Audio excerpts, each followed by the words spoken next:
Welcome back to another episode of Vinyl Resting Place. My name is Barney Howe. And I am Dapo Agiri, and today it is a vinyl countdown of the best albums of 2023. We've mixed it up a little bit today. We have.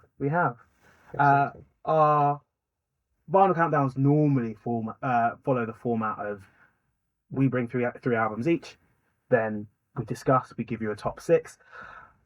But it's been a pretty good year for albums. It just has been. It's been a monumental year. I think so. My hot take, my first hot take of the new year, I would say. Get them out early. Start doesn't mean to go on. My first hot take is I think 2023 is probably one of, if not the best year for albums in my kind of music listening memory. That's amazing. I mean, I think it would be.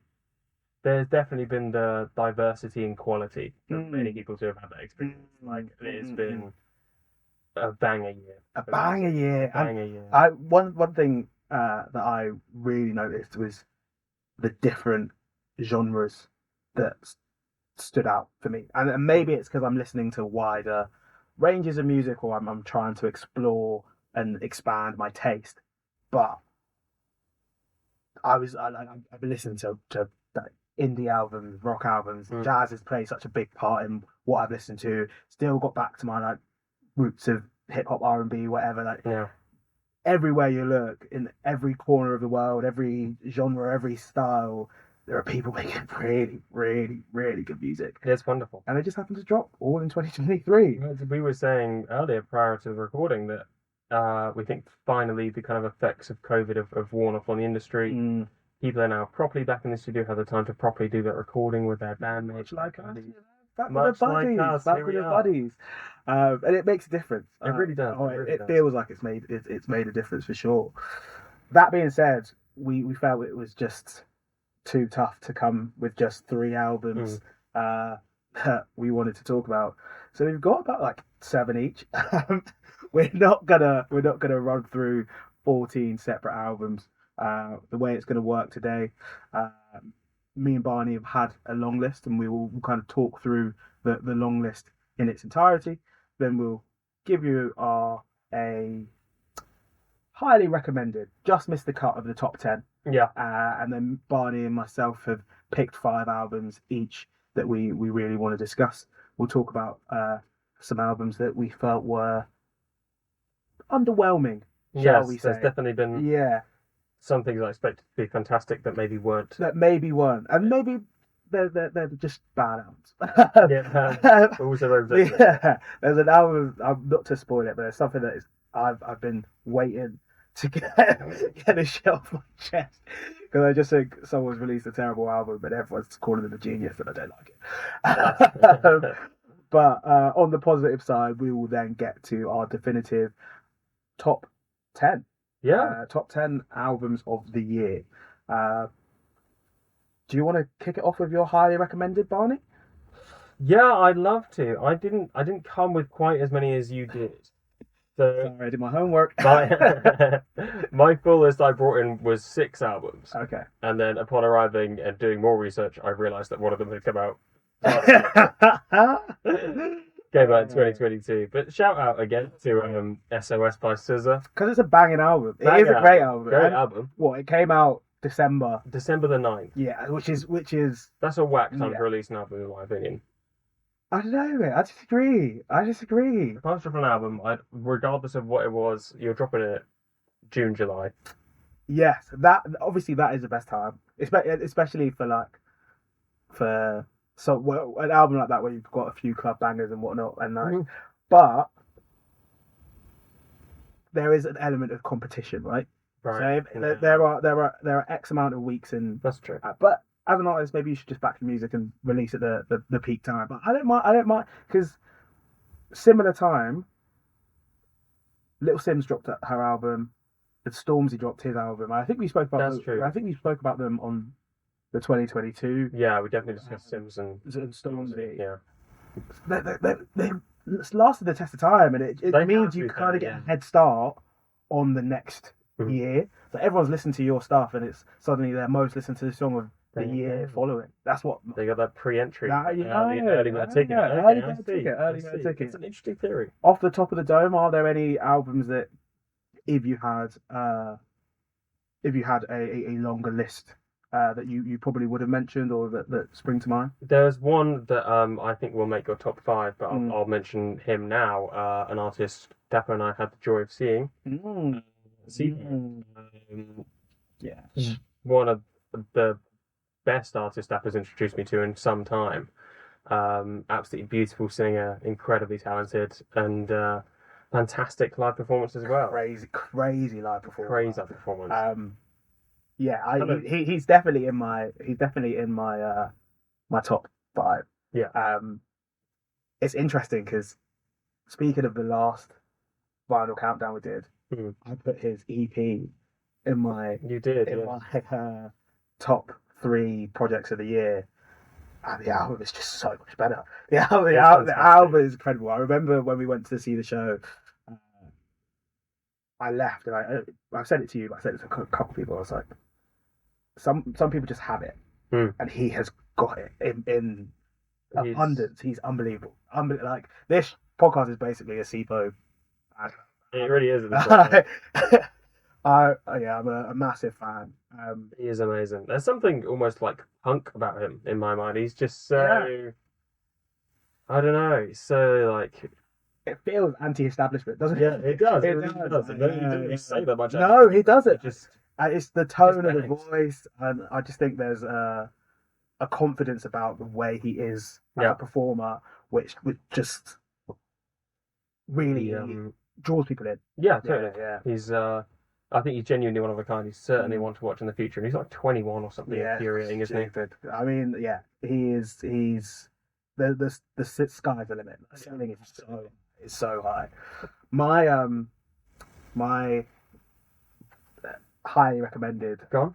It's been a difficult decision to make. No, I really haven't enjoyed it because I just think they're all really good albums. So my first highly rated, this was not one that I told you, but I think it's one worth speaking about, is Killer Mike. When the Jules dropped his, I can't remember, he dropped maybe 3rd or 4th studio album called Michael. Crazy good album, like really like mature hip hop. A lot of it is like an ode to his mother and grandmother who've passed, and there is like a adult feel is the only way I can describe it. I've listened to it with a couple of friends who are like, I haven't really listened to Killer Mike in years. I was like, neither have I. I'm a big fan of Run the Jewels, and but I've never really bought into his solo stuff, mainly because a lot of it's before my time ish, or before I really got into kind of US hip hop like that. But it is just top. The peaks of the album, super high. The reason it didn't make my list is just I don't think it's like the most musically like expansive hip hop album. That's fair. Do you know what's crazy actually?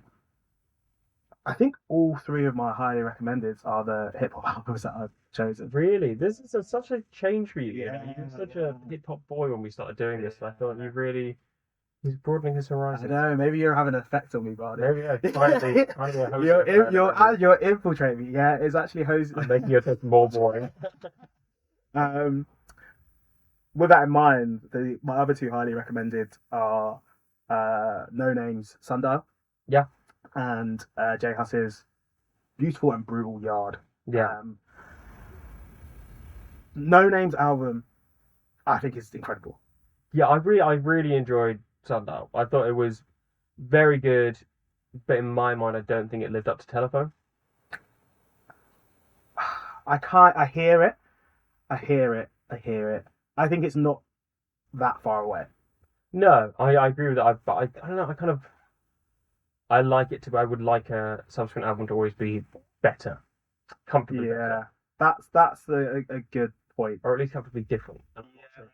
No, and I think where it falls down maybe, and it's probably in line with what you're saying, is this is her third album, right? And they Yeah. all sort of follow the same kind of Mm. theme, and like sonically, they all sound fairly similar, like almost like Telephone 2.0, 3.0. Yeah. And not to say that that's bad, but Telephone, we'd not really heard much like it prior, No. so it was quite groundbreaking. And as much as these are as good and similar sounding to Telephone, that groundbreaking nature of it doesn't exist anymore. It's like, okay, this is No Name. This is what No Name does.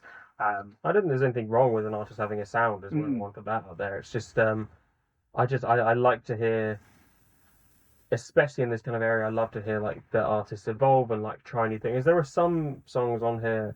Afrofuturism was one I really liked. Great song. Great song, really exciting song. But then the other ones like Boom Boom, Yeah, which are much more Route One. You know what I mean? Yeah. And I think you can kind of like, No Name clearly has the potential to keep pushing it out, keep doing so a little bit more experimental, a little bit more exciting. And in my opinion, they didn't quite reach that height this time. Yeah. This is all very negative for an album that I genuinely really enjoy. Really enjoy. Yeah. I agree, but it is splitting hairs. It has to be splitting hairs, because I think the albums coming up that we're going to talk about have so much behind them in terms of context, and the others not just sounding good as an album, right? They are maybe more well-rounded pieces of work, pieces of art. That's why I lean to the more. The J Hus one, this is where I struggled. I'm very surprised J Hus today. You love J Hus. J Hus number one. Yeah. I'm almost slightly regretting saying it. I do think I'm right. It took a long time for this album to grow on me. Yeah. Like, he dropped It's Crazy, and there was all the kind of hype around it. It was a big song. There was the controversial nature of some of the lyrics and like the almost satanic vibes that he was giving off, and everyone was like, if the whole album is like this, I'm not sure I'm going to be able to listen to it. Like, it was a lot to take in. Then he dropped Who Told You? Yeah. Pretty much the sound of the summer. Like, you couldn't go anywhere. Who Told You, Bad Man? It was everywhere. The Drake verse was too long on that song, but it's what it is. That's Drake. But the Drake verse was too long on that song, but still, unbelievable tune, banging tune, album drops, and it wasn't either of those sounds entirely. So like the single didn't necessarily give you an insight into what the album was actually going to be. I think the album was really well put together, really clever, and actually I probably listened to it more so like as headphone music than I would Common Sense, for example, which I think is his best album, and like the peaks of that are incredible. But it just didn't have that J Hus, like, maybe I wanted a summer banger. Like, I heard Who Told You, and I was like, right, he's gonna do Afro swing. It's gonna be danceable music all the way through, and I like a lot of the music that he makes, but as an album, it's just like a straight 8 out of 10, which is not, again, I'm saying these things like it's negative, but even me as the most ardent, J Hus is my goat. Like, I am a big J Hus fan. I think I'd be lying if I said I think it's one of the best albums of the year. That's very mature. Yeah. Also, he cancelled his O2 show. Which what a bitch. Crazy. Why did he do that? Would he have a reason, or was he just... I actually don't know. I did like research on the day to try and figure out, and there was no reason. It was just like, here's your refund. Shows coming in 2024. That's rough. Gutted. Miserable. And the only show he's playing now is Afro Nation, and I'm not going to Afro. I'm not going to. Well, it's nearly 2024. Nearly J Hus time. It's nearly J Hus, and it would be good, but yeah, I just don't have. I don't like the idea of a festival on the beach. Yeah, no, it doesn't feel with me either. Yeah, and it's just like one long strip. There's 2 stages, and it's like you're either there or you're there. There's no, like, the things I enjoy about a festival are like bopping around and like seeing the other like attractions and things that they're going on. The small stages where you like explore and find artists that you've never heard of before. Like, Afro Nation doesn't appeal to me in that way. Either the music's banging, the lineups are great. Afro Nation, yeah. Where is the beach Afro Nation take place? Somewhere in Portugal. So I don't okay. like Algarve maybe somewhere in Portugal. Yeah, they have a couple of festivals in that same site as well. Rolling Loud's there, and some other ones. But yeah, I'm not a beach festival guy. Give me a muddy field any day, which is crazy. That's all. It's so it true. does make sense. So true. Should we crack into the We should, yeah. Let's go for it.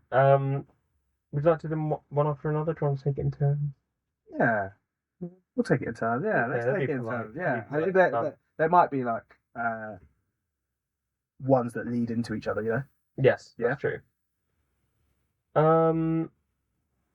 I'll kick us off, if I may, with Olivia Rodrigo's most recent album, Guts, which I was very excited about. I bet you were. You took all my wind up my sails. you pop princess.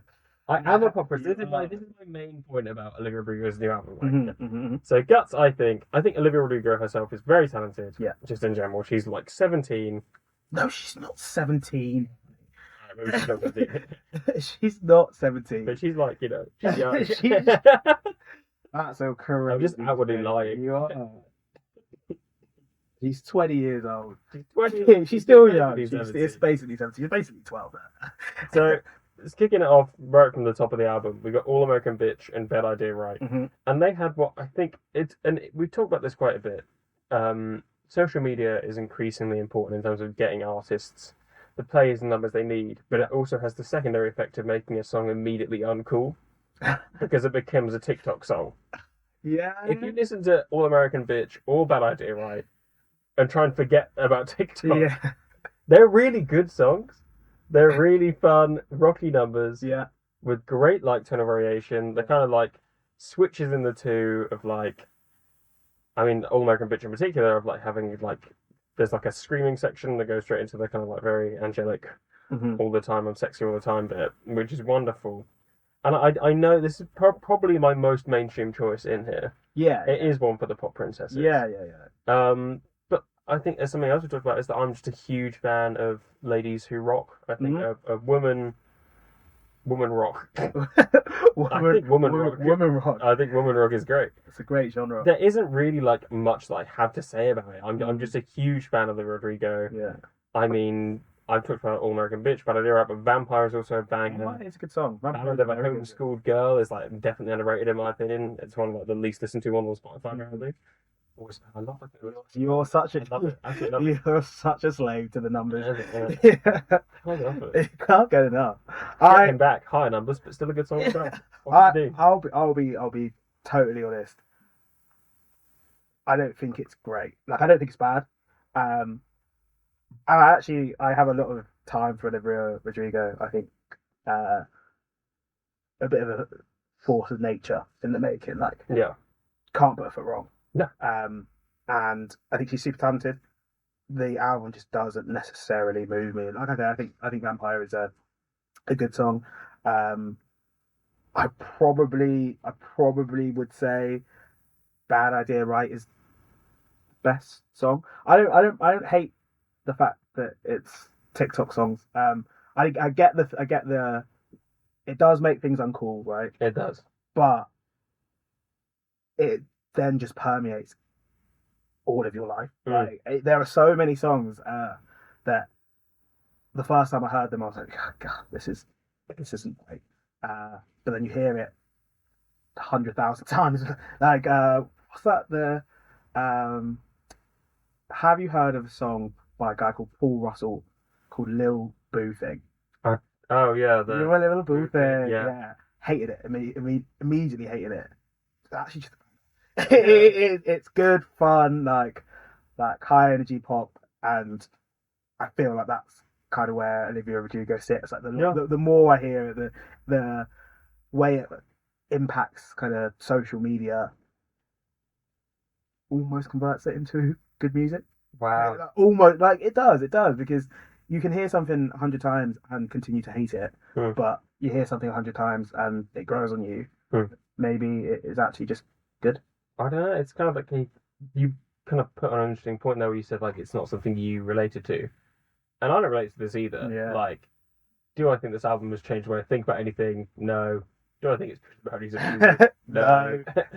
It's a good album. Can I see myself in it? No. But like, yeah, I just really Yeah. like the song. It's Yeah. just really fun. Yeah. And I think I tried to go for a little bit of a diaspora when I was picking all these in terms of like different albums, different reasons. And this was probably my pick for like, this is just fun music that I've enjoyed like putting on in the gap. That is Barney pick. Barney pick. Barney, that is you all over, and I respect that. Yeah. And I've also tried to do the same thing. So I have a big old Barney pick in terms of sound, in terms of reasons why I chose it. Come on, Barney. And it is Carlray's. I knew it was going to be that one. Carlray's third album, Prestige. And honestly, do not have a bad word to say about the album. I wrote the same thing in my notes. No way! I said, I put Carlray, Where Have They Gone All My Life? Funktacular, no notes. No notes! Absolutely no notes. No skips. Like, it is amazing. Such a good album. I can't believe I hadn't heard of them. No, same. I've never heard of them. They're fantastic. Fantastic band. And I think everything you kind of mentioned about, and it's something that I think I've taken from you as well, is listening to music and just like enjoying it. Yeah, it's having a good time. Having a good time.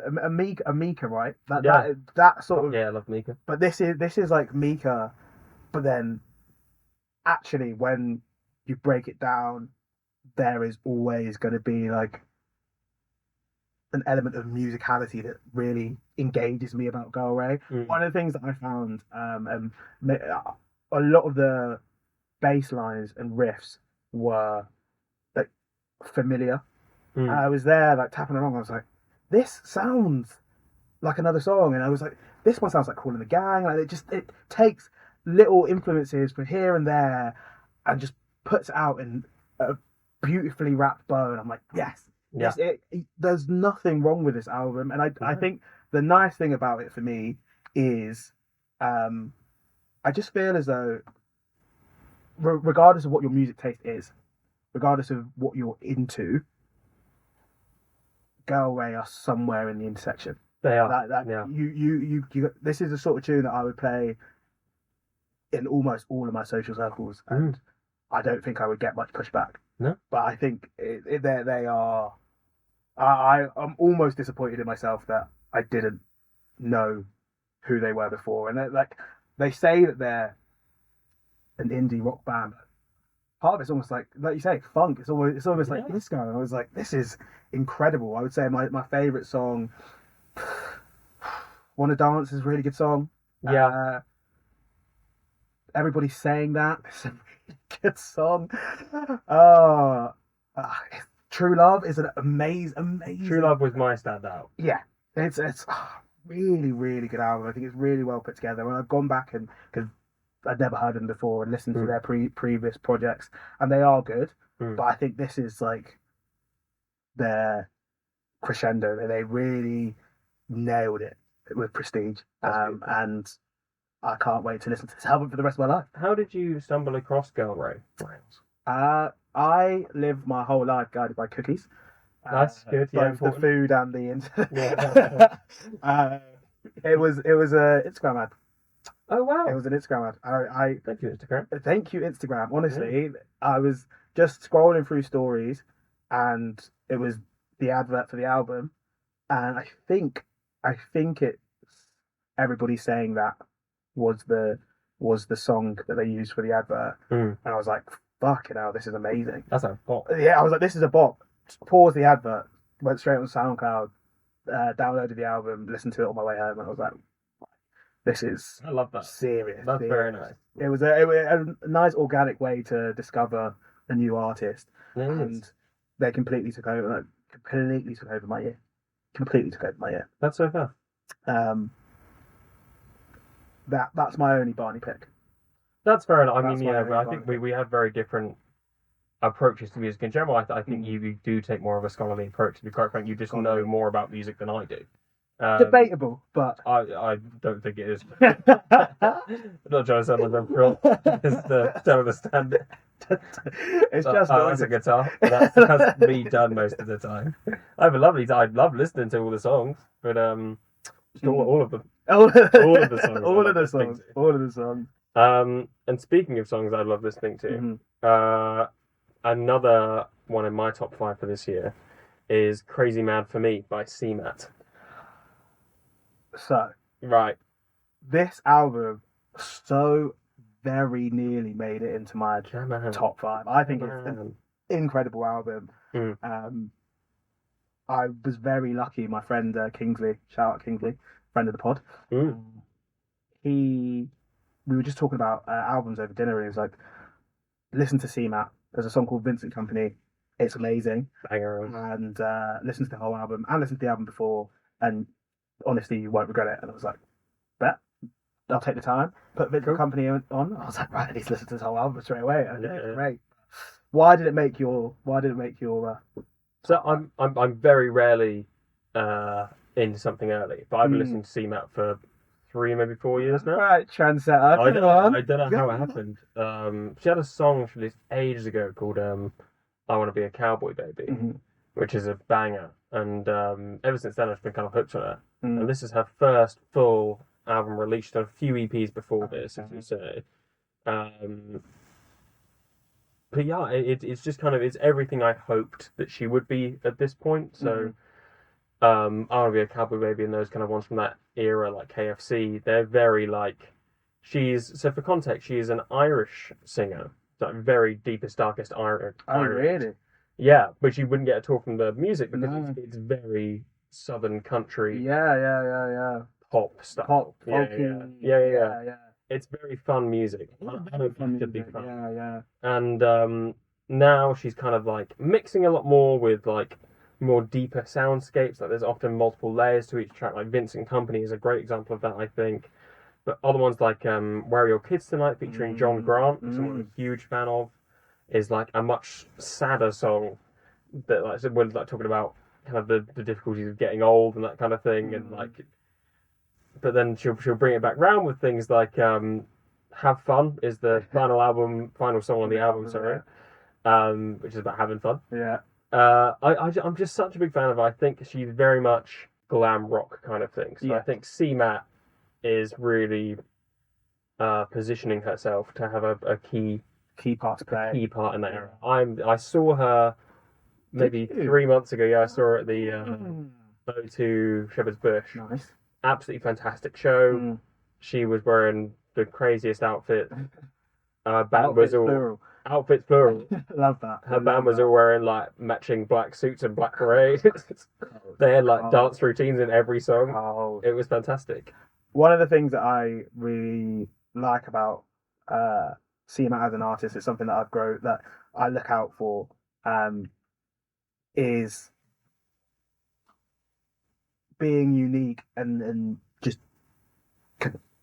making everything as you want it to be, but with quite a smart undertone. Like to the outside world, it can just look a little bit crazy and that dishevelled, but it seems like everything's got its place, and she does things intentionally rather than she's just a crazy lady who does whatever. It's like this is who CMAT is, and I want you to see it. Very, very reminiscent to kind of how I feel, both in kind of sound, style, content, even the way that they name their songs. To Hiatus Coyote. Yes, that's a good comparison. I find that kind of controlled chaos really quite appealing. It's fun, it's enjoyable, there's layers to it, it's different, it's not like everybody else out there. Yeah, I think the country side of things are being underexplored at the moment. I think they're doing the God's work and bringing it back. I mean, my Hinge prompt for a long time, it might still be now, was talk to me about any style of music except country. But I probably have to change that now. Ain't it? I probably have to change that now. See, that's why CMAT's on. Yeah. They're not banging CMAT. Yeah, imagine. But I think it's a cracking album, and I'm glad you brought it on because I didn't have the confidence to do it myself. It's another one. It's kind of, we talk a lot about our different music tastes, and it's nice that an album like this, which I think on the surface isn't really either of our styles. It's not indie rock, and it's not hip hop. Yeah, it's not neo soul. So somewhere in the middle. But I think it's another one that does have something for everyone. For sure. It has that approachability that I think does, for me, cement it in the top 5. Yeah. And there's absolutely a level of personal bias here. It's always nice to have an artist you like and see them do well. Yeah. Yeah. So you want to buy into the journey. Yeah, totally. Yeah. And to see them at the O2 and be like, oh, I've been listening to this person since they couldn't play a part. This is how I feel about Sipo. Yeah. This is how I feel about Sipo. I don't think I've ever been there for a start of an artist's journey, really, where I've been like, oh, I listened to this when you had 100 followers on Spotify or whatever, and I've been listening to Sipo since his first project. I still listen to his first project now because I think it's class. And I'm pretty sure in either a radio show or the podcast, I think it was radio, I did Ones to Watch for 2023. I put Sipo in there. I put J Huss in there as well. Oh. I honestly, actually, no. I'm just going to put it out. I had a cracking year for prediction. A really... You are good. You just know you're singing. You know what you're doing. Predictions. I think my shouts for people who are going to have a big 2024 at different scales, obviously, right? Relative. I had Sipo in there. Yeah. I had J Huss in there. Yeah. I had Olivia Dean in there. Oh. Spoiler alert. We might be talking about her a little bit later. And I think the only one that maybe I missed slightly, I had Chrissy in there, but I still think there's a lot of time to have a lot more music. She probably didn't release as much as I thought. She's a slow burner. Yeah. I think that kind of contributes to great quality. Agreed. But Sipo was my dead cert. I knew the album was coming from when he dropped Arms. I was like, this is obviously the first single to an album. And the album lived up to expectation. It really did. Lived up to expectations. I think for where I'm at in my life and my taste in music, it encapsulates everything I love. Encapsulates everything I love about. Totally. It's genreless. It's rocky. It's R&B. It's soulful. There's tunes you can dance to. It was almost. It was like refreshing to listen to the album over and over and over again. I listened to it in different capacities. Like, we went to the show and it was great to hear it live, and the vocals and the quality of the sound matches up perfectly live as it does on a recording, which is amazing. I always think it's a sign of a talented artist. But I'll listen to a song like Glue in the gym. I'll listen to Run for Your Life like when I'm like chilling at home or if I'm cooking or whatever. Just have like a really soulful, almost ballady tune behind it. The like chemicals is something that I can listen to on the bus. It like gets me going when I'm doing some work.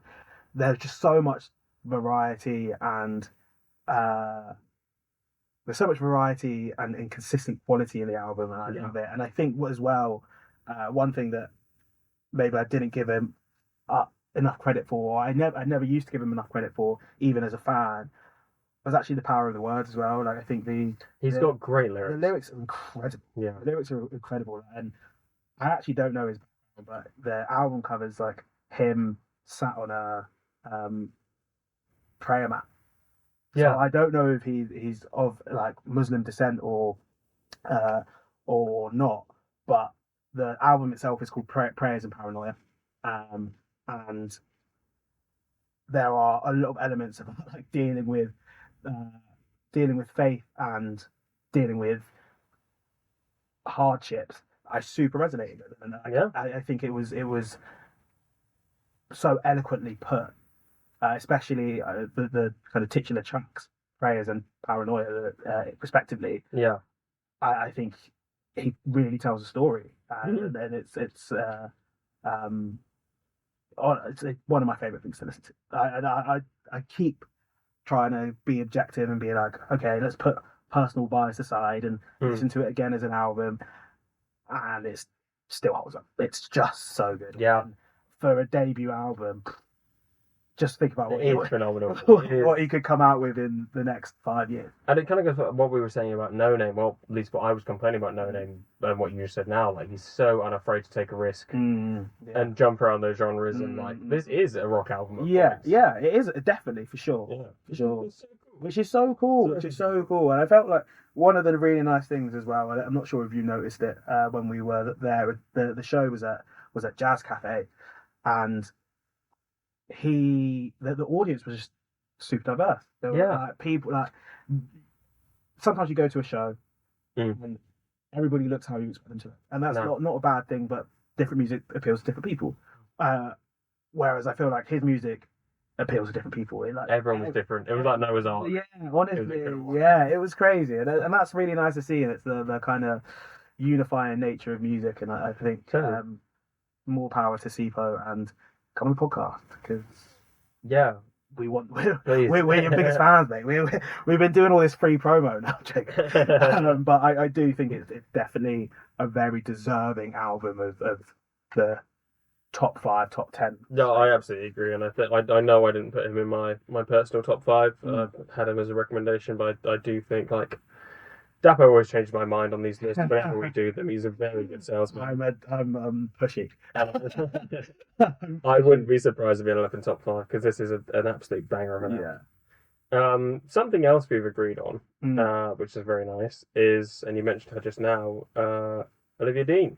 Olivia Dean. What a woman. What a woman. Another lady in music. Another lady in... What did we say earlier? It's a wonderful woman music year. And what a wonderful woman music year. It has been a great year. There's been a ton of female artists who have dropped some absolutely gorgeous albums. Gorgeous albums. And we matched on this one. It's our only match of the day. It is. I mean... It might be our first match of the day. Match of the day. Let's. It's might be our first match ever. Yeah, I think it is. Yeah. So thank you, Olivia Dean. Thank you, Olivia Dean, for making Nessie. I've been a fan of her since Crosswords. Banger. But I think she opens up the doors to be even more bangerish. In this one. I think it strikes me as, you know, if she was doing it with a 3-piece before, she's got a 10-piece behind her. You know what I mean? Yeah. She just seems to have like so much more layering and depth in her tracks. The like on the lyric side of things, I think it's not so much the meaning behind the words, it's the genuine poetry she has in the phrases. Like we're talking like syllable counts, we're talking enjambment, we're talking rhyming. It sounds really wonderful. It does. And I think as well, as an album, it really fits together well. It really does. It really fits together well. It flows really nicely, despite not necessarily being like an album that is super fluid in terms of the sounds. That there's a lot of different things that she tries musically, but I think she's structured the album really well. I think as a listen from top to bottom, you kind of go through the ebbs and flows really well. You get a couple of upbeats, and then you dip again, and she slows it down, and she brings it back up again. What is your favourite song on this album? Easily the one I've listened to the most has been Dive. Yeah, of course, yeah. That, I mean, could have been Song of the Summer. Could have, yeah. Pulled her finger out, got it out a bit earlier. But best song. Yeah. I mean, shout out to The Hardest Part, obviously. Great one. There's a beautiful, beautiful acoustic version of The Hardest Part. And I actually heard that before I listened to the album. Interesting. Yeah, because I think Hardest Part was first single, maybe? Yes, it was. Yeah, so and she did an acoustic version of that. and then I didn't realise that it was on a part of the album. I didn't realise the album was coming, and I was like, oh right, there's actually an upbeat, fun version of this song as well, and that as a song actually is, I think the messaging behind it, she gets across really, really well. I think she tells the story beautifully, like you say, it's the poetry behind it. I've got a shout out for a rogue tune of the day, right? Okay, yeah. I think I Could Be a Florist. Oh, okay. Stunning. Okay. Unbelievable. I sing that song in the shower, I would say, once a week. Okay. It is such a lovely song, and it's almost an interlude. Like there's not a lot to it, but it's 1 minute 20 long. Yeah, it just sits with me. That's okay. I actually really respect that. It's a rogue pick. I almost picture it like the visuals of like down Rye Lane and things like that. Like I'm really there. It's a really nice London album. It is such a nice London album. Yeah. That's such a good shout, mate. It's such a nice London album. Yeah, it's relatable. I feel like it matches up with my life experiences. You know, I can see what she's saying because I've been there. Yeah, I've been there. I've done it. And obviously it's a sign to how relatable it is because it's not necessarily for us. That's a sign of an amazing storyteller. So going back to CMAT again, and Have Fun on her album, she sings about the Tesco's in Clapham at one point. I know it so well. I'm actually going to see Olivia Dean next year at one of the O2 Academies, I believe. No, lies. Hammersmith Apollo. Good ends. But I saw her this summer in at Forwards Festival Bristol, and top tier. Top tier. Good for her. Nice work. Yeah, and I'm really looking forward to seeing what she does with her live show, and like when it's her stage, her set, rather than just a festival set, because there's only so much you can do. I'm a big believer that enclosed space is, you've got to, if you really want to see the artist for who they are, everyone there is a fan of that person. Everybody knows the lyrics. The acoustics are right. It's perfect. It's not weather dependent. That's that, and I can't wait to see her in that space and that element. I'd double down on your prediction of her being one to watch. I think that is still the case. Yeah, I think agreed. She's going to keep going up. Yeah, agreed. Speaking of that Forwards Festival and people that I saw at that Forwards Festival, I think conceptually, this next album is the best I've ever heard. Wow. Okay. And my favourite album ever is Miseducation of Lauryn Hill. So I'm a big lover of like concept albums. I'm a big lover of someone who's lent into their theme, and Ray's 21st Century Blues. Yeah. It is unreal. It's unreal. I think what she's tried to capture, she hit the nail on the head. In the show before we jump into the album, in the show at the festival, she came out, everything was set out like as though it was like the Roaring 20s. Everyone, all her band matching white suit. She's in like a long dress, feather boa. There's a horn section. Everybody, like, that's was very cool. Crazy. And the kind of theme of like the golden age of Hollywood and golden age of cinema, but telling the stories of our generation, our era. Yeah. I think meshes so well like that. It just works perfectly. And then you get onto the music. The songs are bangers, like just top to bottom. There are very few songs that I would say are skips, potentially no skips, but I'm not 100% going to say no skips with my chest. I don't know. I wouldn't even be mad at that call, to be honest. it's such a clever album, and again, probably in a similar vein as Olivia Dean.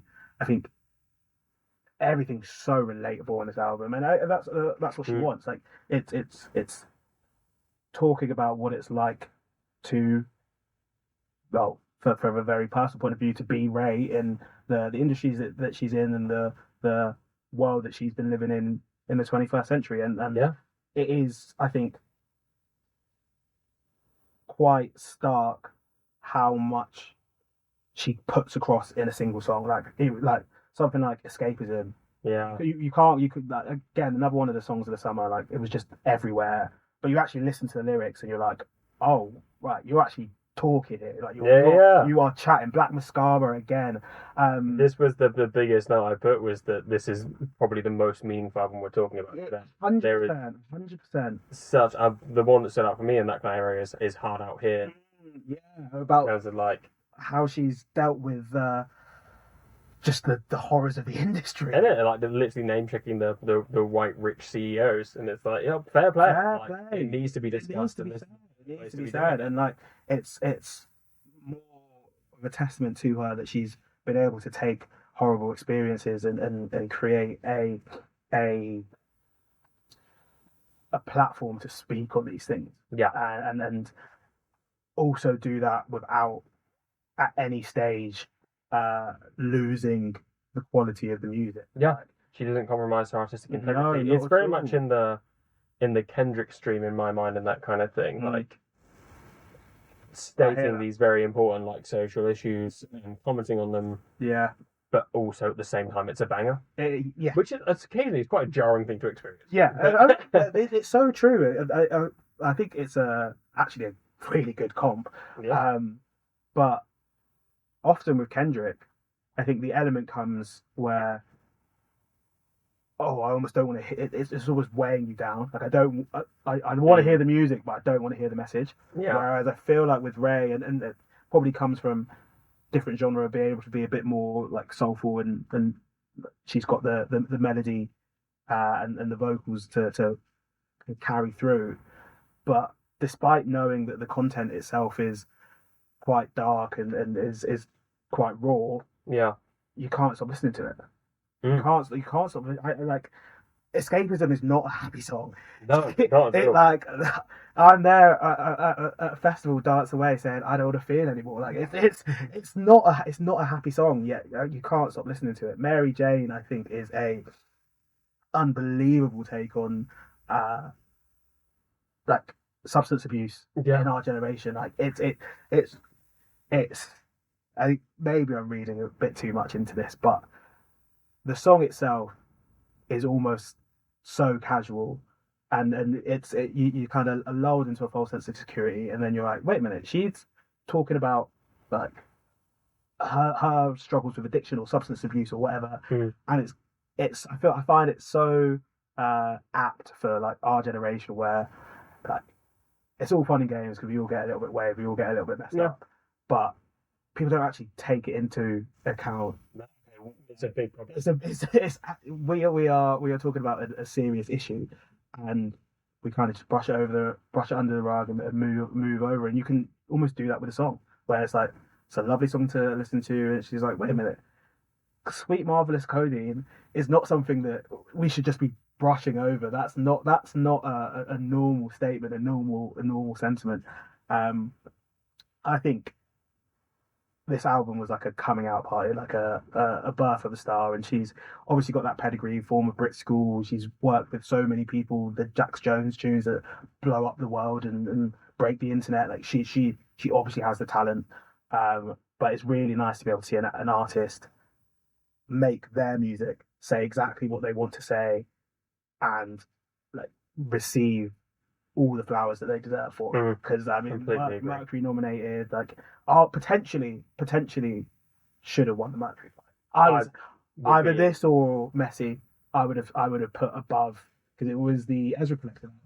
It was, yeah, which is a good album. I mean, it's a good album, a great album, but I didn't think it said as much. I think I'm so guilty of this. I've literally said that I picked my choices because they're music that I like. Yeah. But I think there is an obligation of the Mercury Prize and that kind of thing to uphold like music with meaning, and I think this really is that. Yeah, it is. I was genuinely blown away by this, so I will continue to spend more time with it. I've listened to the whole thing a couple of times, maybe 3 at this point, but yeah, I think I love the like speaking of that concept album, I love the film opening to Oscar winning Tears. I think it's just such a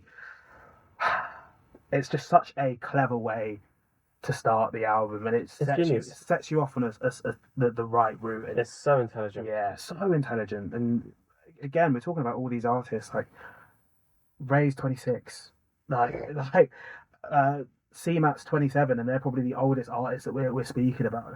There is still so much more to come from these people. It's incredibly exciting. Incredibly exciting. It really is. Yeah, great album. Great album. Very nice pick. Very good work. Thank you. I'll move us back over. Mm-hmm.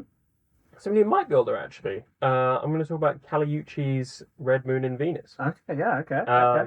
I'm a big Caliucci's fan. Yeah, you are. I love her to bits. And this, for me, it isn't the best album. Well, on my first listen, this came out in like February kind of time, and I didn't think it like held up to Isolation, which I still think is her gold standard in my mind. Yeah. But it's one of those ones where the more I've listened to it as time has gone by, the more I've appreciated like the vibe she was going for. Yeah. I think, I was kind of used to the more rhythm and blues, the more soulful, the more hip hoppy Cali. And with this one, she definitely toned it down quite a bit.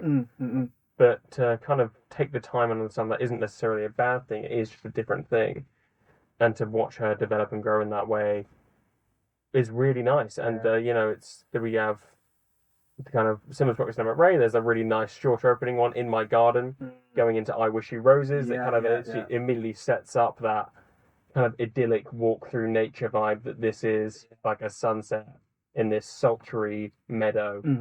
And it's in my mind, in terms of the albums I brought to the table at least, it's the most consistently certain in its own vibe. Cali really knows what she's trying to get across. I hear it. And if you're in the mood for that, it's an absolute no-skip album. Yeah. It's very soothing. I often it's like if I'm cleaning up in the gaff or like I'm cooking dinner, this will be one of my go-tos to put on. Because it resonates so nicely throughout the home. I think it's beautiful. I think she's an amazing singer. Super. The music's gorgeous. Good. Fantastic. It's interesting you say that about kind of when you're in the mood for it. Yeah. And I think I was watching a podcast, this is a while back, this is when one of Drake's albums came out, and there's a guy called Craig Mitch. I can't remember what podcast it was. Maybe Chucky Online podcast. I can't remember. Anyway,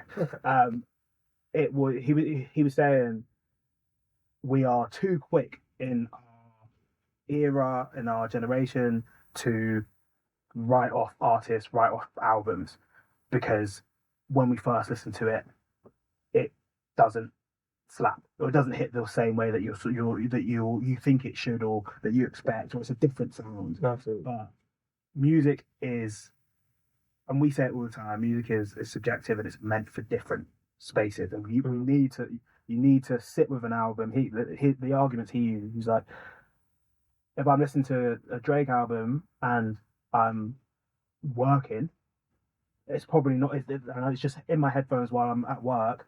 That's not going to hit for me. But if I'm driving late night, going through London or on a motorway, and I feel like I'm there, it's a completely different new album. I've got my car speakers blaring. It's like an immersive experience.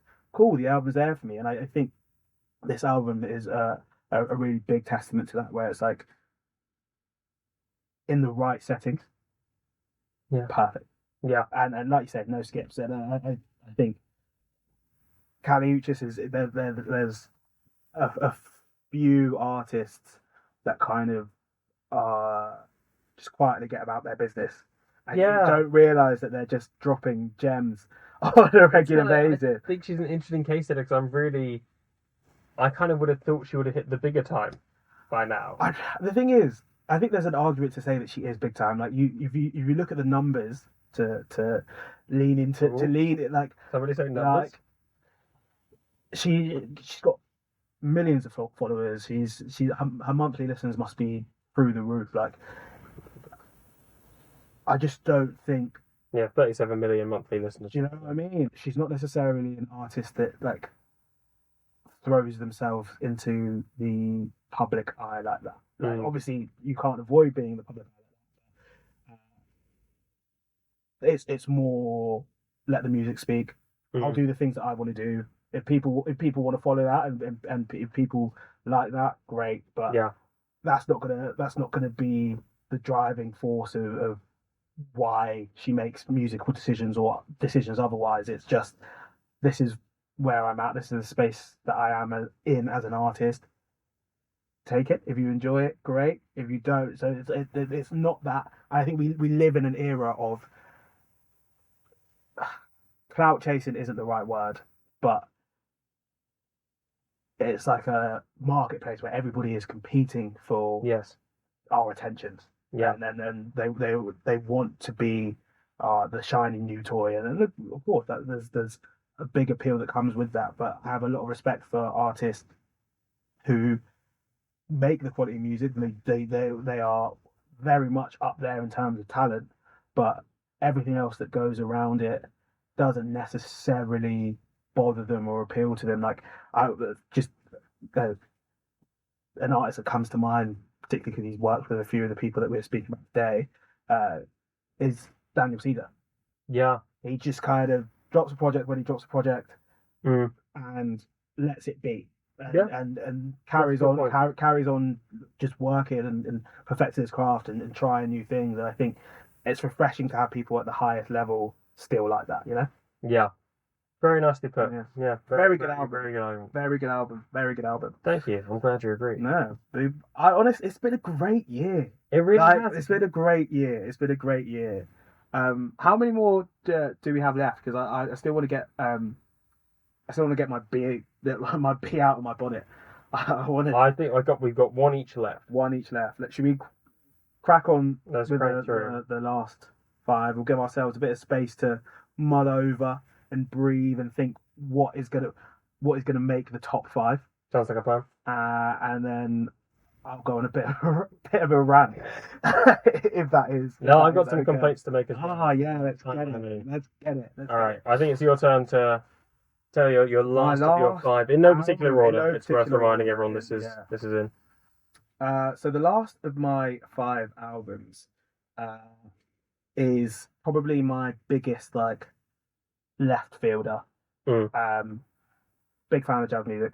I'm probably not as immersed in it as I probably would like to be, but I would say it feeds into a lot of the taste that I have. So if I'm looking at hip hop, R&B, anything that is jazz influenced, I lean to more, I would say. I mean, for example, we were speaking about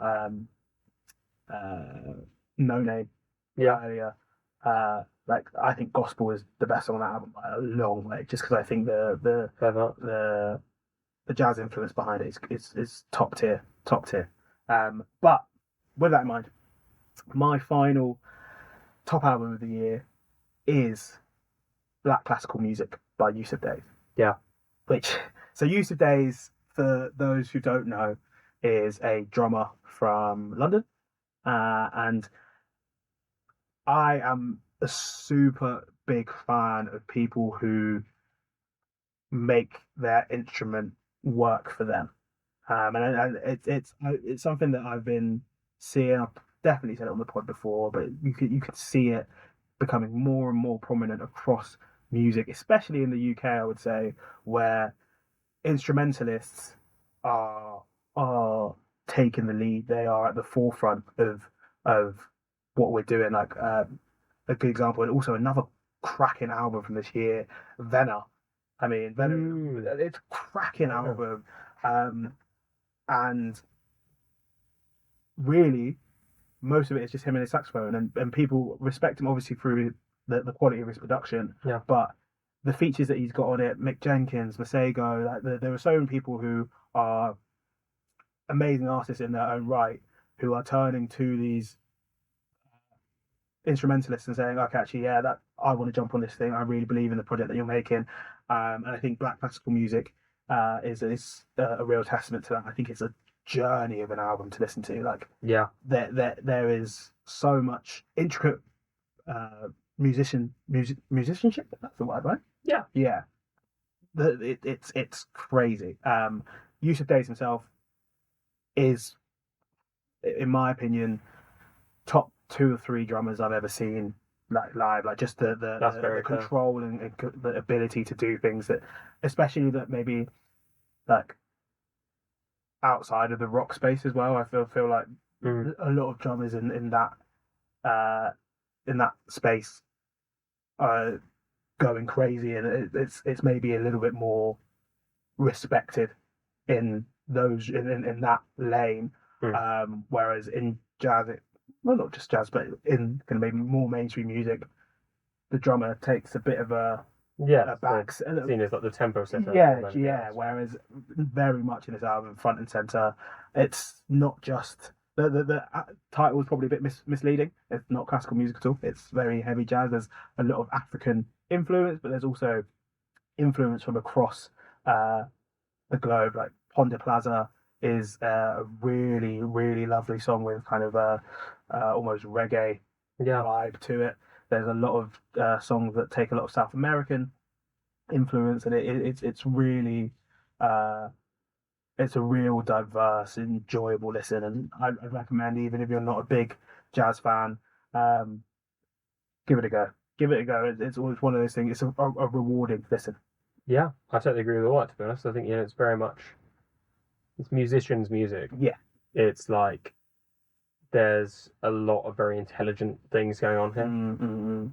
Probably more intelligent than me and you. More than we can vocalize. Like, we argue we potentially can't do it justice just because we I certainly can't. All I can tell you is that it sounds incredible. It does sound incredible. And I think he's got the aesthetic right as well. On his YouTube channel, he does the Yussuf Days like live experience, and like if I'm having like a chill night in and no one's in the flat, it's him playing with a full band, just in the most like picturesque settings, overlooking like a ravine or like on a beach somewhere, on a mountain here, and they do like a half an hour, 40-minute set, just continuous, just rolling through it, a jam session basically. That's so cool. Stick that on, put it on the TV, just like only mood lighting, turn the big light off, just chill. No big lights. Yeah. Yussuf Days is that. And it's therapy, man. It's Love that. so good. Very good answer. Yeah. This was one of the ones I was this is so out of my wheelhouse, to be quite frank. Like, I wouldn't have listened to this unless you brought it up, but it's another one where I'm really gonna have listened to this. It's not like, we're saying like, oh, it's too complicated for us. It's not like intimidating. No, not at all. And it's accessible for sure. It's so accessible and so beautiful. I'm so glad you brought it to my attention, because it's something I definitely will have on again. Really, really enjoyed it. That is, funnily enough, how I feel about your last pick. Heyo! Heyo! Lovely little wraparound there. My final pick is Chappell Roan, The Rise and Fall of a Midwest Princess. Yeah. Great album name. Great Don't album even play with me on that album name. Fantastic album name. A little bit of a rhyme in there. Yeah. Love it. I'm all about it. Definitely an album that I never would have So listened to. Yeah. If it wasn't for you. Well, shout out, to be honest, to my lovely girlfriend, Helena Bushkevich. How are they? How you doing, love? She put me onto this. She found the song Red Wine Supernova, which is easily the single of the album. Yeah. And sure. Both of us have just been absolutely, going for Chappell ever since then. She's kind of a mix of, I don't know, to like contextualize it in what we've been talking about already. Kind of somewhere in between CMAT and Olivia Rodrigo. Yeah, I think so. Yeah. I like that. Yeah. but she's she's early doors as well as an artist. I think this is her first full album. And to be quite frank, in my mind, it's just another really fun one. It's just another bunch of bangers by a very talented, very glam artist. I have embarrassingly little to say about it. I just really enjoyed it. It's pretty much simple as it gets. It's really enjoyable. I think one of the things, it's interesting the comparison to Olivia Rodrigo, because I think maybe it's because I find myself too cool and edgy. But this is pop that I can get behind. Yeah. In the most simple of terms, I just feel as though the sound is there, and it's kind of fun and poppy and whatnot, but it feels realer, for want of a better word. Yeah, I'd agree with that. Whereas Olivia Rodrigo, just to me, that the Guts album just seems so neat and tidy, and it's the commercial gold mine, and she's on her way to being the next Taylor Swift, and I get that, and I'm all here for it, and more power to her. What I want to see is Chappell Roan. Yes, I agree with you. That's the person I want to. She's doing something different. Yeah. It's more fun. It's more personal. Yeah. And I think the songs are, for all my love of Olivia Rodrigo, I think that this is potentially just more creative in that kind of way. Like songs like "Hot to Go," and so catchy. Yeah. So unabashedly fun, unabashedly what she is about. I think it's very easy to get swept up into the mainstream of what people want to hear, and I think Chappell is hitting the pop line without compromising her own creative morals. Yeah, I definitely think so. I think what I really like about this long list of 10, right? Yes, is we touch on a few different areas. I think we you look at the list, and it's not 5 songs or 5 albums that Barney likes, 5 albums that Dapo likes. Yes, very I don't think either of us at the start of the year could have predicted what we put out at the end. Not at all. Genuinely not at the end of the year. But I really think it not to flog a dead horse, but it just goes to show that there's so much good music being made. Yeah, so much good music being made, and that it's been such a not to be too cheesy, but it's such a joy to just dig into it. I really got into a space now where I dedicate a lot of times, just if a new album's come out, or if I discover a new artist, just listen to the thing all the way through. Just find the time to listen to it and give it the space it deserves. Don't just be like, oh, don't like this song, done.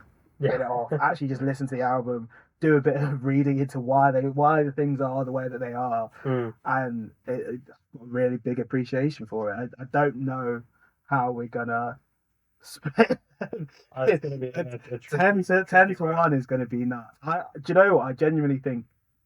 Actually, we only have 9 to 1 because we've both gone with Olivia. It's 9 to 1. Only 9 to 1 because of Miss Dean. Oh, that is true. We'll give it some time. Yes. Let's we've been really nice and effusive and positive. We have. Let's You tell me what you're upset about. I know it's been grinding your gears. He's trying to get off his chest. I'm upset about a couple of things. So the first one was Amalu's. Okay, interesting. Yeah, because I and this is why I say to different degrees, because I don't think it's a bad album. Yeah, I was gonna say I found that perfectly enjoyable. But maybe that is damning by faint praise. Yeah, I think that is it. Yeah. Damning by faint praise, because it's not bad. No, it's really not bad. This is I Came Home Late by Amalu, and I think she's an incredible artist. I think unfortunately she's just a bit of a victim of her own success. Her 2 EPs were banging, really, really high quality music, and the album just never hit those heights. Amahu is crazy. Like, I really like the EP Amahu is sick. The name's banging, the songs are great, but um, it just felt a little bit flat for the album. I went to see her at the Islington Assembly Hall, where she did a great show. It was a little bit bare for me. Like, it was just her on stage, DJ, wind machine. Just there was no performance to it, right? Which was a shame, and that probably plays a part into my decision making. But I had really, really high expectations for what this album could be, and unfortunately, didn't match up. So we're going to go in tears of disappointment. Yeah, I think that's just is a fair analysis, to be quite frank. Yeah, it's not a bad album by any stretch of the imagination, but does not live up to what you would hope for. What I would hope. Yeah, for sure. Number 2, we're about like 60-70% of rage. Kate Tremine. Oh, Kate Tremine, and this has been stewing for a little bit. It's again not a bad album, and there are some bangers on that album. There are some really top tier tunes on it. But I did a radio show which was Kate Tremine versus Silk Sonic, and this was the start of the sort of disappointment in me, because I was like, this isn't even close. Like I as independent artists, I prefer Kate Trinada and Amine more than I like Anderson .Paak and Bruno Mars as a duo. Yeah. Anderson .Paak would be my one, then it would be Kate Trinada, then it would be Amine, then it would be Bruno Mars. In like that's my that fandom. But Silk Sonic just was unbelievable. Yeah, that was amazing. And like supergroups sometimes just don't hit. And I just didn't expect Kate Trinada and Amine not to hit. Like, I really thought that album, I was banging the door down saying it's going to be the album of the summer. And there were some tunes there, like, I think K&A is a really, really good song. I think it's a really, really good song. I think Rebuke is beautiful. I enjoy West Side. And then from there, it just... Yeah. Like, I'm struggling to name another tune that I really, really like. Eyes is fine. So Sap is okay. But I was like, you guys are... You dropped the ball here. Like, it felt like it was an Amine album that Kate Trinada like dabbled in, when I think it should have been like Kate Trinada beats Amine, that really old school like Atoll style beat with Amine rapping over it. I think it would have been world ending. But that was a big disappointment. And then here, my real gripe, mate. Here's the big one. The big one. We're waiting for it. Let me let me get it up so I know exactly. I wanna be eloquent. I want to be factually correct when I say what I want to say. So the album that has disappointed me the absolute most this year, right, is New Blue Sun by Andre. Oh no! Right? Okay, so this is twofold, and people are going to be like, "Well, you just don't like it because it's not a rap album." That's not the case. It is the case slightly, because we're having another Childish Gambino. No, right? It's this, right? It's this, but because you hear Andre 3000's dropped an album, you're going to go want to listen to it. Is it going to be a hip hop album? Fine, it's not a hip hop album. That I can live with. Yeah. I can live with the fact that it's not a hip hop album. And I actually respect the fact that he has gone and just done what he's felt, and he's expanded and he's broadened his horizons. And I used to play the flute myself. I respect the advocation of the instrument and the woodwind family in general. It's a really, really bad album. For all we just said about how important it is to listen to these properly, did not finish this album. Do you know what I mean? Barney? I can halfway through the second song, but the first song, 12 minutes. What? Yeah, bars. Oh, it just rattled me. Like, he's Andre 3000. He can absolutely do whatever the fuck he wants. And who am I to say anything? But as like I don't know what should maybe jazz, could be classical, whatever. whatever you want to call it, it was bad. And I honestly, I really tried. I listened to it multiple times. I know you would have given it much more of a peg. But it was shocking. And maybe I just don't get the like minimalist nature of it. And he's using all these booky flutes from around the world, and I get that, and I really, really, really wanted to enjoy it, but it's fucking awful. And people keep being like, "Oh wow, he's just such a visionary, and he's such a genius." And I was like, "Is he though? Is he, or is he just Andre 3000? He's just Andre 3000. So you obviously you let him do whatever he wants. Obviously you do, because he is who he is." But that I listened to it, I would say maybe like 6-7 times. That's impressive. And I still dislike it. That's I still dislike it. And it's the songs are. It wins the Vinyl Resting Place Award for most pretentious song names. Oh mate, good album cover though.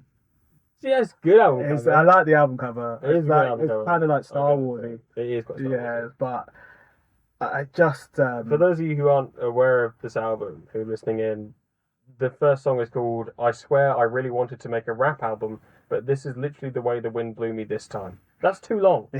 That's too long for a song name. And that is setting the scene for all the other song names as you go along. Maybe people like to know the next song name. Yeah, give them a flavour, man. Oh god, it is literally too long for it to be displayed. It's 2 lines worth of song name, and look, I get it. I know who he is. I just think not enough people are standing up and saying that it's bad. Yeah. The slang word pussy rolls off the tongue with far better ease than the proper word vagina. Full stop. Do you agree? Question mark. What? Do you know what I mean, man? I like. Do you know what I mean? Nothing that we're getting from either of those 2 songs that I actually listened to, I feel like had anything to do with that. No, that's the thing. Like, it's It felt, and maybe this is big words, but it felt a little bit like a little ego massaging. I completely agree. It felt like I'm Andre 3000. I'll just do whatever I want. Yeah, which is fine, but call a spade a spade. If it's not good, it's not good. But everyone's like, "Wow, what a genius!" Yeah. Sorry, they drink the Kool-Aid. Man. Yeah, you are right. In gallons, mate. In gallons, they're just slurping it down. But I only have one complaint from this year. It's a sad one for me. Are you saying am I bad? Are you because there's the complaint with yourself and making a terrible pick for album of the year. I may have made a very bold claim about what could have been the best album of the last year. Certainly one of my most disappointing ones. Unreal on Earth by Hosier did not hit for me. That's sad. And I am a big Hosier fan. I'm a huge Hosier fan. I've wasted so much of my life listening to Hosier. No, it's only been a waste up until this year. Up until this year. Do you know what's funny? What? I actually don't mind the album. I don't. The thing, I don't mind it, but I think. So let's go back. Let's go back in our Hosier time. We started off with Hosier, who's self-titled. But fun story, complete tangent. I was talking to someone at work about music. I forget what else we were talking about, but he said, I really enjoyed their self-entitled album. I hope they listen to this. He's talking about me. Fuck yes, I did say that one. And that was a great album. That he won Mercury Song of the Year, whatever the fuck it's called, for the big one. Take Me to Church. Take Me to Church. Wow, big fan. Big fan. Wow. Jesus. And then Wasteland Baby kind of was a bit more melodic, but it was, it's classic Hosier, like beautiful lyrics. I want someone to love me like Hosier loves women, that kind of thing. He is known for his, even though you can't tell what the fuck he's saying at any point, like, when you can, his lyrics are beautiful. Unreal on Earth just didn't live up to that in my mind. The music wasn't as intelligent. It wasn't as exciting. I feel like he didn't communicate his ideas as well. There's definitely like a few DeSelby Part 1 and 2. I really enjoy those. Francesca's a good song. Francesca's a great song. Francesca's a very good song. I do enjoy Francesca. First Light's quite nice, but a lot of them ones like, I Carrion. It just who gives a fuck? Yeah. I do hear that, and I think potentially, I mean, not to kind of shit on your childhood, but that's probably how I feel about Hosier generally. That's very fair. Very much sort of their music. Mm. But it's not bad. But Because not his best. I saw him this year as well, literally early December 2023, and it was supposed to be the Unreal Unearthed tour, and he played like 3 songs from the album. So I think he knows. Yeah, probably. This isn't people here. Do you know what? That is a really interesting thing. Do you ever like? How aware do you think someone of, let's for argument's sake, Hosier's stature or status is of like the quality of their stuff? I think there has to be at some point, if they're capable of producing the great stuff, and this, again, is for all the artists, then that they must be aware that not all their music is at the same level of quality. Just by virtue of there being more than one song, one of them has to be better than the other. Yeah. No, I hear that. Interesting. There's our disappointments. We Sorry, Hosier. Sorry, Andre 3000, because I still think you are an absolute legend of the game, but just not the sort yourself out, mate. Yeah, take the flutes away, get back to. Good boy. Get back to the record. Yeah, please do. Because he's like I'm pretty sure he's on the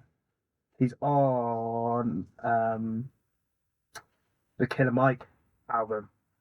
Oh, fair. I will check. I didn't know Killer Mike had done a new one. Mate, honestly, it's a really good listen. Definitely worth listen. That is. I think the student scientists and engineers. That's banging. Like honestly, one of the best songs on the album. Really big track of the year, but it is what it is. I've got it off my chest. I'm at ease. I'm at peace now. I'm proud of you. I'm glad you've worked through it. I appreciate it. Anytime. And I how do we want to do? Do we want to do 9 to 10, or do we want to just cut 4 now? 9 to 1, or do we want to cut 4 now? Let's cut 4 now. Yeah. Let's discuss which 4 we should cut. Yeah. I think that's I think that's easier because I think for me the gap between 5 and 9 is fairly clear. Is there one that goes for you immediately from either artist? Is there I think for me, one that goes immediately from mine is Guts. Yeah, I would agree. I think I've admitted with my chest that I put that in there because it's a fun album. Yeah. Do I think it does that much that's new? No. Yeah. I like her a lot, but it's nothing incredibly special. Okay. I think from mine, I think Black Classical Music goes immediately. Yeah, I think it's a shame because I really, really liked it. I think it's kind of boils down to kind of what we were saying a little bit before about the small projects of a piece of art. I think there is a lot of really important things in terms of exposure that the album does, and look at it from like a cultural point of view.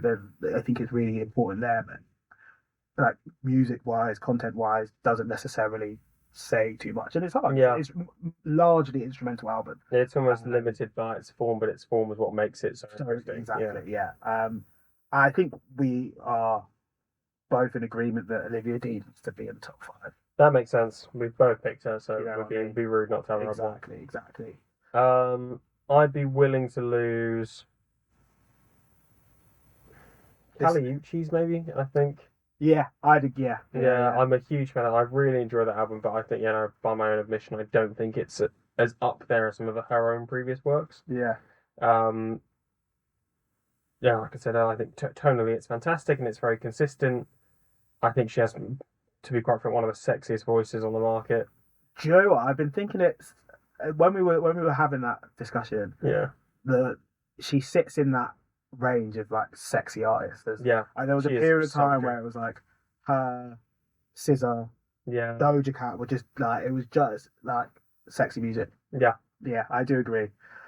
Where I sit now, Barney, right, is I think so. Olivia Dean's in. I think CMAT's in. Yes. I think Sipo's in. Yeah. I think Ray should definitely be. I think Ray's in as well. Honestly, when I came today, I didn't think I was going to put her in the top 5. Really? But then I felt I don't think I had actually considered the concept as much. Like I was coming in from like a musical background. This is what it sounds like. This is what. But I think in totality, the album is just genius. That's very fair. So we are between Carlray and Chappell Roan, which is which is tough because they're quite similar. Yeah. Very much same vibe. Make your case for me. Make my case. I assume you're leaning Carlray. I am leaning Carlray. Yeah, I am leaning Carlray. Probably not as much as you would have thought, but the reason I lean Carlray is I think Carlray is where Chappell Roan could be in the future. Where like the I think my overriding argument is I think Prestige is a complete album. Yeah, there are no skips. It is just wall to wall really good music. Whereas I appreciate that there is some bias with me. Whereas I've been listening to Carlray for the past X amount of months. Whereas I picked up Chappell Roan a couple of weeks back, right? Yeah. So that's my argument. Yeah. If that's not accepted, I am willing to lose Carlray. Yeah, I think the thing is, it's very, very chivalrous of you. But I think ultimately you're right. Like I love Chappell, and I think her next album, I hope for her, could be like a definite top 5. Yeah. But I think she's not quite there with like it's not the most succinct album. No, you know what I mean? Mate. Sometimes you just say the things that I wish I wouldn't say. It is Carlray is tight. It's a tight, so tight. No wasted fat. It knows exactly what it is. Knows exactly what they're doing. I was like, yeah. So we have our top 5 then. We do. So I'm sad to Chappell Roan. I am. And for all intents and purposes, Chappell Roan is 6. A very close 6th place. So what do we do, Barney? So just to clarify, we now have Olivia Dean, Messy, CMAT, Crazy Mad for Me, Carlray, Prestige, Ray, My 21st Century Blues, and Sifo, Prayers and Paranoia. Yeah. But again, I think we're doing really well. Great crop. I think we're doing really well. And I think already, if you told me I could listen to 5 albums forever, I'd rather have these 5 albums than the last 5 albums we ended up with. That is a really good point. For last year. Yeah. Because if I look at these albums, all 5 of them, I listen to on repeat. Yeah. Regardless of when they came out in the year, regardless of how long I've known the artist, they are consistently on my playlist. I'm pretty sure Sipo was my top played artist of the year. Like, Vincent Company was in my top songs of the year. Like, it's just. We kind of smashed it, mate. We kind of smashed it. Nice work, everyone.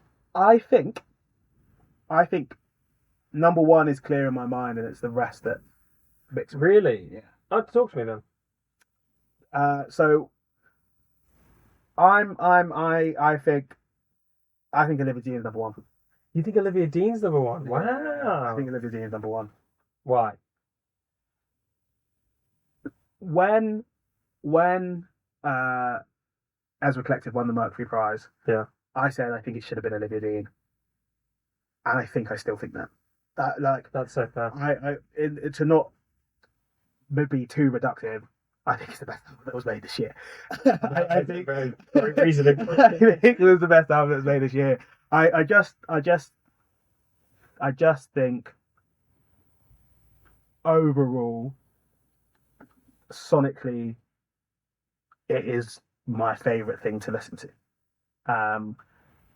It probably lacks the bite or edge of a Sipo.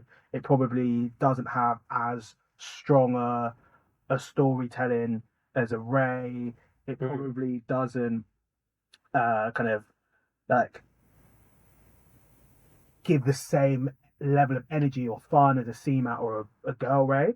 Yeah. But I think it combines all of those different parts into the album. Like, there's a bit of that. That's very compelling. Everywhere. It is kind of the mix of It's the everything we're it's the looking at. intersection of all the things that make all of these albums good.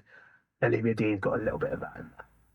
That's very compelling. Yeah. You were surprised? Who was going to be your number one? I know we've kind of jumped. From, Yeah, we're going to the winner. I kind of assumed that Ray would end up top. See, now that is an argument that I'm open to having. Fuck. I think Yeah. what she is, because we're just saying like Olivia Dean has been great because she has mixed the fun with the bangers, with the lyrics, with the blah blah blah. I think Ray is potentially the biggest bangers in this final five, and I think it's probably quite easily the biggest social messages in the top five. I think that Ray is saying much more than I was to say, and don't get me wrong, like Sifa is saying a lot. Yeah. CMAT's not really saying a lot, but we're just having a good time. I think that Ray's album is something that could be studied. I loved Messi. I really love Messi. I will probably listen to that more than I will listen to 21st Century Blues, but I think 21st Century Blues is the better album. It's your like lemonade hypothesis, isn't it? Exactly. Yeah. Yeah. Okay. Right. Should we leave those two as a top two? Okay. Yeah. So now I think this makes things clearer in my head. Yeah, I'm quite easy now. So in my head, I think it goes Prestige 5. Yep. Crazy Mad for Me. Yeah. 4. Prayers and Paranoia 3rd. Absolutely agree. Yeah, that's exactly what I had as well. Okay. Cool. Yeah. Okay, Yeah. cool. That, okay. I'm happy with that as well. I'm happy. So I think that's neat. 5 to 3, I think, is really neat. I think that makes a lot of sense. I think I'm happy with having Sipo's third as well. I think it's a well earned third. He was third last year as well. No, maybe it was. I can't remember what it was, but he was my third. But yeah, I think they're all really good albums, and I think I want to listen to this for the rest of my life. Like the Vinyl Resting Place album. That's all of these albums are Vinyl Resting Place albums because I will be listening to them forever. I think you might have spun me. Really? Oh, I'm good. Yeah. I'm good. Oh, I'm really good, me. I've smashed it. I've won again. Smashed it. No, because it wasn't. It's not even my pick. Yeah. No. I the thing is, when I first listened to it, I remember saying to one of my mates, "This is one of the most important albums of our generation." Yeah, I absolutely agree with that. Whether people clock it or not, but I think people do. I think it gained all the plaudits, but the heights of the music are probably higher, like you say. Like Escapism is a really that's a fucking huge banger. The Oscar-winning Tears, Black Mascara, Hard Out Here, they are all big tunes, and they're all very important. Like and part of what we were saying about Carlray, it's all very tight. So tight. It comes in with a real image of what she's trying. Yeah, and I think she's come across crystal clear. Like there's no ambiguity as to what she's trying to say. There's no ambiguity as to like what her message is. It is obvious and accessible, whilst also being super clever and meaningful and powerful. So you're spot on, Nate. Like, thank you. I think we have our list. Wonderful. What a list. Should we recite it one more time? Yeah. Listeners? So we've got Carlray, Prestige, number 5. Yeah. CMAT, Crazy Man for Me, number 4. Yep. Sipo, Prayers and Paranoia, number 3. Yep.